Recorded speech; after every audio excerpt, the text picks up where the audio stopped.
ನೋಡಿ, ಡಿಕೆ ಕೂಡ ಅಹಿಂದ ವರ್ಗದ ಹಿನ್ನೆಲೆಯಿಂದ ಬಂದಿದ್ದಾರೆ ಅಂತ ಹೇಳಿ ನಂಜಾವಧೂತ ಶ್ರೀಗಳು ಹೇಳ್ತಾರೆ. ಅಹಿಂದ ವರ್ಗ ಜೊತೆಗೆ ತೆಗೆದುಕೊಂಡು ರಾಜಕಾರಣ ಮಾಡಿದ್ದಾರೆ ಅಂತ ಹೇಳಿ TV9 ಜೊತೆಗೆ ಮಾತನಾಡಿದಂತಹ ಸ್ಫಟಿಕಪುರಿ ಸಂಸ್ಥಾನದ ನಂಜಾವಧೂತ ಸ್ವಾಮೀಜಿಗಳು ಕೊಟ್ಟಿರುವಂತಹ ಹೇಳಿಕೆ. ಪಕ್ಷ ಸಂಕಷ್ಟದಲ್ಲಿದ್ದಾಗ DK ಶಿವಕುಮಾರ್ ಅವರಿಗೆ ಜವಾಬ್ದಾರಿಯನ್ನ ಕೊಟ್ಟರು. ಆಗ ಅವರು ತನು ಮನ ಧನ ಎಲ್ಲವನ್ನೂ ಅರ್ಪಿಸಿ ಪಕ್ಷವನ್ನ ಅಧಿಕಾರಕ್ಕೆ ತಂದ್ರು ಅನ್ನೋ ಮಾತುಗಳನ್ನ ಕೂಡ ಶ್ರೀಗಳು ಹೇಳಿದ್ದಾರೆ. ಈತನು ಕೂಡ ಒಂದು ಸಿದ್ದರಾಮಯ್ಯನವರ ನೇತೃತ್ವದಲ್ಲಿ ಅವರ ಅನುಭವದ ಆಧಾರದ ಮೇಲೆನೆ ಈತನು ಕೂಡ ಒಂದು ಅವಕಾಶ ಮಾಡಿಕೊಡ್ಬೇಕು.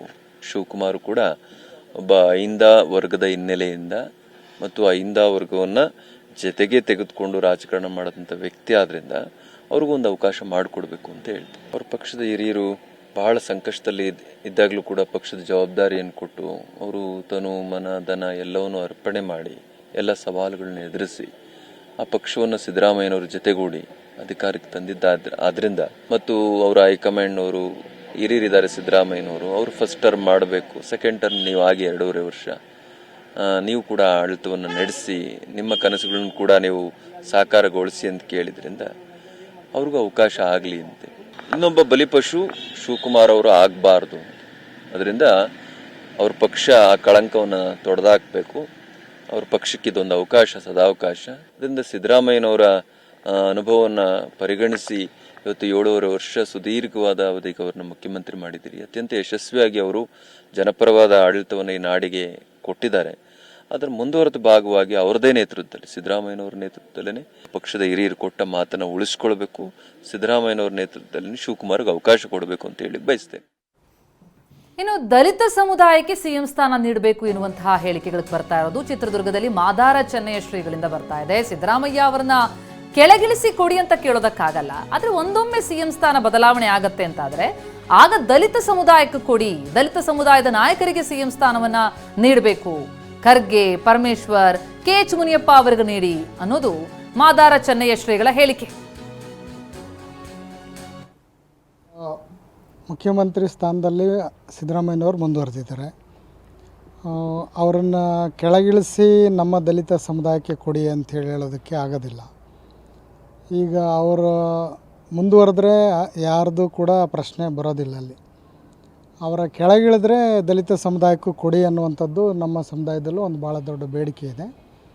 ಅಷ್ಟರ ಮಧ್ಯೆ ನಮ್ಮ ಸಮುದಾಯದಲ್ಲಿ ಹಲವಾರು ನಾಯಕರಿದ್ದಾರೆ. ಮಲ್ಲಿಕಾರ್ಜುನ್ ಖರ್ಗೆ ಇದ್ದಾರೆ, ಪರಮೇಶ್ವರ್ ಅವರಿದ್ದಾರೆ, ಮುನಿಯಪ್ಪನವರಿದ್ದಾರೆ.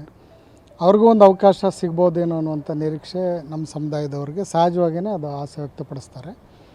ಸೊ ಅಷ್ಟರ ಮಧ್ಯೆ ಪಕ್ಷವನ್ನು ಮುನ್ನಡೆಸ್ಕೊಂಡು ಬಂದಿರುವಂಥ DK ಶಿವಕುಮಾರ್ ಅವರು ಕೂಡ ಅವ್ರದ್ದು ಏನು ಮಾಧ್ಯಮಗಳಲ್ಲಿ ನೋಡ್ತಾ ಇದ್ವಿ, ಈ ಮಾತು ಕತೆ ನಡೆದಿದೆ ಹಾಗೆ ಹೀಗೆ ಅಂತೇಳಿ, ಅದೇನು ನಮಗೆ ಗೊತ್ತಿಲ್ಲ. ಹಾಗೇನಾದರೂ ಆಗಿದ್ದರೆ ಅವ್ರಿಗೂ ಅವಕಾಶ ಕೊಟ್ಟರೆ ಅದು ತಪ್ಪಲ್ಲ, ಅವ್ರಿಗೂ ಕೂಡ ಒಂದು ಅಪೇಕ್ಷೆ ಇರುತ್ತೆ. ಸೊ ದಲಿತರಿಗೆ ಇಲ್ಲಿವರೆಗೂ ಅವಕಾಶ ಆಗಿಲ್ಲ ಅನ್ನೋಂಥದ್ದು ಒಂದು ಬಹಳ ದಿನದ ಬೇಡಿಕೆ. ಹಾಗಾಗಿ ದಲಿತರಿಗೆ ಅವಕಾಶ ಆಗಬೇಕು ಅನ್ನುವಂಥದ್ದು ಒಂದು ಪ್ರಶ್ನೆ. ಸಾಕಷ್ಟು ಬಾರಿ ದಲಿತ ಸಿಎಂ ಕೇಳಿ ಬಂದರೂ ಕೂಡ ಕೇವಲ ಚರ್ಚೆಗೆ ಸೀಮಿತವಾಗ್ತಾ ಇದೆ. ಸ್ವತಂತ್ರ ಬಂದು ಇಲ್ಲಿವರೆಗೂ ದಲಿತರಿಗೆ ಯಾರಿಗೂ ಅವಕಾಶವನ್ನು ಕೊಟ್ಟಿಲ್ಲ. ಈ ಬಾರಿ ಕೊಡೋ ಮೂಲಕ ಅದನ್ನು ಸಾಬೀತುಪಡಿಸಿದರೆ ರಾಜ್ಯಕ್ಕೆ ಒಂದು ಬಹುದೊಡ್ಡ ಸಂದೇಶ ಆಗಬಹುದು ಅನ್ನುವಂಥದ್ದು ಭಾವನೆ ನಮ್ಮದು. ಇದಕ್ಕೆ ಹೈಕಮಾಂಡ್ನವ್ರು ಯಾವ ಥರ ತೀರ್ಮಾನ ಮಾಡ್ತಾರೆ ನೋಡಬೇಕು. ಈ ಬೆಳವಣಿಗೆ ಕುರಿತಂತೆ ಪ್ರಸನ್ನ ಅವರಿಂದ ಇನ್ನಷ್ಟು ಮಾಹಿತಿ ಪಡಿತಾ ಹೋಗೋಣ. ಪ್ರಸನ್ನ, ನಾವು ಗಮನಿಸ್ತಾ ಇದ್ದೀವಿ ಈವರೆಗೂ ಕೂಡ ಒಂದು ದಲಿತಾಸ್ತ್ರ ಅಥವಾ ಅಹಿಂದ ಅಸ್ತ್ರದ ಪ್ರಯೋಗ ಸಿದ್ದು ಬಣದಿಂದ ಆಗ್ತಾ ಇತ್ತು. ಆದ್ರೆ ಈಗ ಸ್ವಾಮೀಜಿಗಳ ಪ್ರವೇಶದಿಂದಾಗಿ ಅದು ಮತ್ತಷ್ಟು ಬಲ ಪಡ್ಕೊಳ್ತಾ ಇದೆ. ಅಷ್ಟೇ ಅಲ್ಲ, DK ಶಿವಕುಮಾರ್ ಅವರು ಯಾವ ಸಮುದಾಯಕ್ಕೆ ಬರ್ತಾರೋ ಅದು ಕೂಡ ಹಿಂದುಳಿದ ವರ್ಗ ಅಲ್ವಾ ಅನ್ನುವಂಥ ಸ್ವಾಮೀಜಿಗಳ ಹೇಳಿಕೆ ಏನಿದೆ, ಈ ಅಸ್ತ್ರ ಪ್ರಯೋಗಕ್ಕೆ ಒಂದು ರೀತಿಯಲ್ಲಿ ತಿರುಗೇಟನ್ನ ಕೊಡಲಾಗ್ತಾ ಇದೆಯಾ, ಅಥವಾ ಇದನ್ನ ಯಾಕಾಗಿ DK ಶಿವಕುಮಾರ್ ಅವರಿಗೆ ಸ್ಥಾನವನ್ನ ಕೊಡಬೇಕು ಅನ್ನೋದಕ್ಕೆ, ಪುಷ್ಟಿ ಕೊಡೋದಕ್ಕೆ, ಬಲ ತುಂಬೋದಕ್ಕೆ ಯಾವ ಅಸ್ತ್ರವನ್ನ ಸಿದ್ದು ಬಣ ಪ್ರಯೋಗಿಸೋದಕ್ಕೆ ಮುಂದಾಗಿತ್ತೋ ಅದಕ್ಕೆ ಒಂದು ಬಹುಶಃ ಒಂದು ದೊಡ್ಡದಾದಂತ ಏಟು ಕೊಡುವಂತ ಪ್ರಯತ್ನ ಆಗ್ತಾ ಇದೆ ಅಂತ ಅನ್ಸುತ್ತೆ, ಕೌಂಟರ್ ಅಂತ ಅನ್ಸುತ್ತೆ ಅಲ್ವಾ? ಹೌದು ಪ್ರತಿಮಾ, ಇದೀಗ ಸಿದ್ದರಾಮಯ್ಯನವರ ಪರವಾಗಿ ಬಲವನ್ನ ತುಂಬಿದ್ದಂಥದ್ದು ಅಹಿಂದ ಅಸ್ತ್ರ. ಸಿದ್ದರಾಮಯ್ಯನವರು ಒಂದು ಸಮುದಾಯಕ್ಕೆ ಸೀಮಿತ ಆಗ್ಲಿಲ್ಲ, ಅಂದ್ರೆ ಕೇವಲ ಒಂದು ಜಾತಿಗೆ ಸೀಮಿತ ಆಗ್ಲಿಲ್ಲ. ಅವರು ಎಲ್ಲ ಜಾತಿಗಳನ್ನ ಕೂಡ ಅಹಿಂದ ವರ್ಗದ ಒಂದು ಶೆಲ್ಟರ್ನ ಅಡಿಯಲ್ಲಿ ತಂದ ಕಾರಣಕ್ಕೋಸ್ಕರ ಅವರಿಗೆ ಶಕ್ತಿ ಹೆಚ್ಚಾಯಿತು. ಇದೀಗ DK ಶಿವಕುಮಾರ್ ಅವ್ರನ್ನ ಎಲ್ಲೊಂದ್ ಕಡೆ ಕಳೆದ 3-4 ದಿನಗಳಿಂದ ನಾವು ಗಮನಿಸಿದ ಹಾಗೆ ಒಂದು ಜಾತಿಗೆ ಸೀಮಿತ ಮಾಡುವಂತಹ ರಾಜಕೀಯ ಪ್ರಯತ್ನಗಳು ನಡೆದಿತ್ತು. ಅದನ್ನ ಗಮನಿಸಿ ಎಚ್ಚೆತ್ತುಕೊಂಡಂತಹ ಒಕ್ಕಲಿಗ ಸಮುದಾಯದ ಸ್ವಾಮೀಜಿಗಳು ಇದೀಗ ಅಹಿಂದ ಅಸ್ತ್ರವನ್ನ ತಾವು ಕೂಡ ಪ್ರಯೋಗಿಸಿದ್ದಕ್ಕೆ ಹೊರಟಂತೆ ಕಂಡು ಬರ್ತಾ ಇದೆ. ಅಂದ್ರೆ ಡಿ ಕೆ ಶಿವಕುಮಾರ್ ಅವರು ಕೂಡ ಕೇವಲ ಒಕ್ಕಲಿಗ ಸಮುದಾಯಕ್ಕೆ ಮಾತ್ರ ಸೀಮಿತರಲ್ಲ, ಒಕ್ಕಲಿಗ ಸಮುದಾಯವು ಕೂಡ ಹಿಂದುಳಿದ ವರ್ಗಕ್ಕೆ ಸೇರುತ್ತೆ ಅನ್ನುವಂತಹ ಹೇಳಿಕೆಗಳನ್ನ ನಂಜಾವಧೂತ ಸ್ವಾಮೀಜಿಗಳು ಕೊಡ್ತಾ ಇದ್ದಾರೆ. ಜೊತೆಗೆ ಕಾಂಗ್ರೆಸ್ ಒಕ್ಕಲಿಗ ಸಮುದಾಯಕ್ಕೆ ಸಾಕಷ್ಟು ಅನ್ಯಾಯ ಮಾಡಿದೆ ಅನ್ನುವಂಥದ್ದು ಅವರ ಮಾತಲ್ಲಿ ಬರ್ತಾ ಇದೆ. ಎಸ್ ಎಂ ಕೃಷ್ಣ ಅವರ ಕಾಲ ಇರ್ಬೋದು, ಕುಮಾರಸ್ವಾಮಿ ಅವರು ಇರ್ಬೋದು, ಅಥವಾ ಮಾಜಿ ಪ್ರಧಾನಿ ದೇವೇಗೌಡರಿಗಿರ್ಬೋದು, ಎಲ್ರಿಗೂ ಕೂಡ ಕಾಂಗ್ರೆಸ್ನಿಂದ ಒಕ್ಕಲಿಗ ಸಮುದಾಯದ ಪ್ರತಿನಿಧಿಗಳಿಗೆ ಅನ್ಯಾಯ ಆಗಿದೆ. ಅದನ್ನ ಸರಿಪಡಿಸುವಂತ ಒಂದು ಅವಕಾಶ ಕಾಂಗ್ರೆಸ್ಗೆ ಈಗ ಇದೆ ಅನ್ನುವಂತಹ ಒಂದು ನೇರವಾದಂತಹ ರಾಜಕೀಯ ತಿರುಗೇಟನ್ನ ಇದೀಗ ನಂಜಾವಧೂತ ಸ್ವಾಮೀಜಿಗಳು ಕೊಟ್ಟಿದ್ದಾರೆ. ಡಿ ಕೆ ಶಿವಕುಮಾರ್ ಅವರಿಗೆ ಇರುವಂತಹ ಅಡೆತಡೆ ಈಗ ಸದ್ಯದ ಮಟ್ಟಿಗೆ ಅದೇನೆ.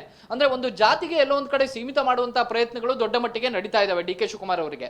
ಆದ್ರೆ ಈಗ ಅಹಿಂದ ಅಸ್ತ್ರವನ್ನ ತಾವು ಕೂಡ ಪ್ರಯೋಗಿಸುವ ಮೂಲಕ ಒಂದು ತಿರುಗೇಟು ಕೊಡುವಂತಹ ಕೆಲಸವನ್ನ ಸಮುದಾಯದ ಸ್ವಾಮೀಜಿಗಳು ಮಾಡ್ತಿದ್ದಾರೆ.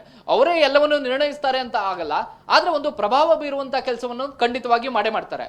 ಈಗ ಈ ರೀತಿ ಮುಖ್ಯಮಂತ್ರಿ ಸಿದ್ದರಾಮಯ್ಯನವ್ರನ್ನ ಕೆಳಗಿಳಿಸುವಂತಹ ಪ್ರಸಂಗಗಳು ಬಂದಾಗ ಕಾಂಪಿಟೇಟರ್ ಆಗಿ ಕೇವಲ ಡಿ ಕೆ ಶಿವಕುಮಾರ್ ಅವರು ಇರೋದಿಲ್ಲ ಅನ್ನುವಂಥದ್ದು ಇದೀಗ ಮಾದಾರ ಚೆನ್ನಯ್ಯ ಸ್ವಾಮೀಜಿಗಳ ಮಾತಿನಿಂದ ನಮಗೆ ಅರ್ಥವಾಗ್ತಾ ಇದೆ.